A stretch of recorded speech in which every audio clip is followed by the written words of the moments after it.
Assalamualaikum semuanya. Dua influencer yaitu Gastelum Ana dan Maeve Castro menangis di media sosialnya sambil mengatakan bahwa mereka tidak berhutang apapun dan bahwa pendapatan mereka bersih, semua dari kerja keras mereka sendiri. Hal itu terjadi karena mereka telah dituduh sebagai faksi kartel Sinaloa. Karena dalam perang kartel di Sinaloa, mereka mendukung Los Chapitos. Tidak hanya mereka, 25 influencer lainnya dituduh melakukan aktivitas kriminal seperti pencucian uang dan lain-lain. Ana Gastelum berusia 28 tahun. Dia punya bisnis yang berhubungan dengan fashion dan partisipasi dalam video musik, sebuah bisnis yang dianggap sempurna untuk mencuci uang Chapiza.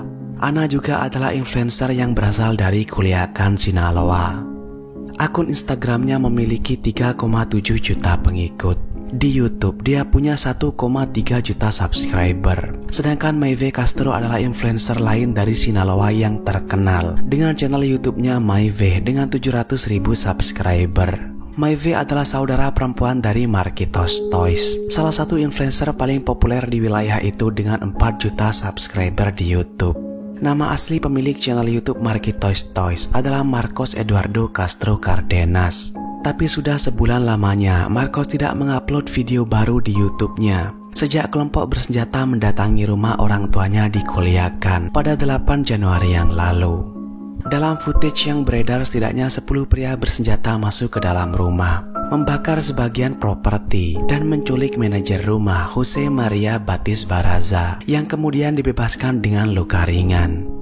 Peristiwa itu bertepatan dengan penyebaran brosur di Culiacan yang menghubungkan influencer dan tokoh masyarakat lainnya dengan Los Chapitos. Absennya Marquitos Toys di sosial media menimbulkan kekhawatiran dan spekulasi di kalangan pengikutnya. Di video lamanya netizen berkomentar, "Kami sangat merindukanmu, kami harap kamu baik-baik saja." Terkait isu influencer dan YouTuber, pada 10 Januari kemarin, ada satu lagi korban jiwa di kalangan pembuat konten, yaitu El Pinky, yang jenazahnya ditemukan dengan tangan dan kaki terikat di pinggir jalan raya La Costerita, Culiacan. Eksekusi itu diduga dilakukan oleh Los Chapitos. Pada 23 November, Jesus Miguel Vivanco Garcia, seorang YouTuber, ditemukan tewas dengan 70 luka tembak.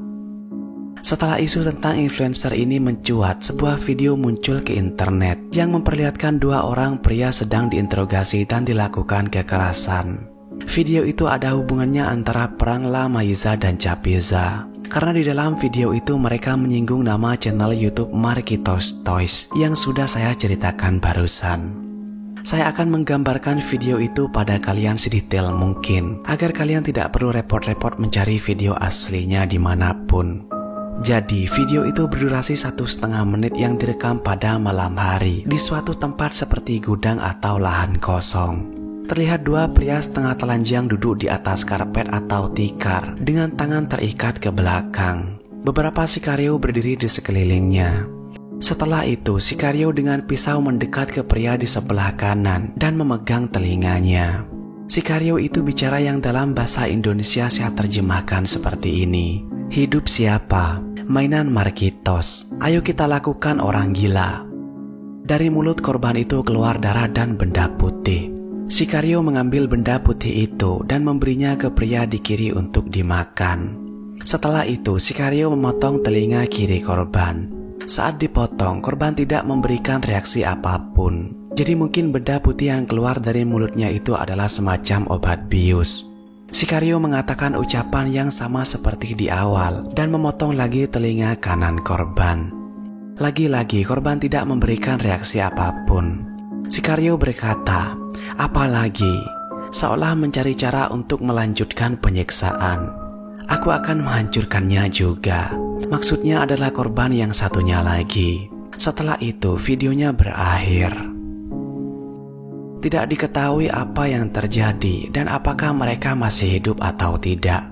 Yang paling membuat saya bertanya-tanya adalah Kenapa dua pria itu didudukkan di atas karpet? Apalagi mereka akan disiksa. Bukankah akan banyak darah nantinya?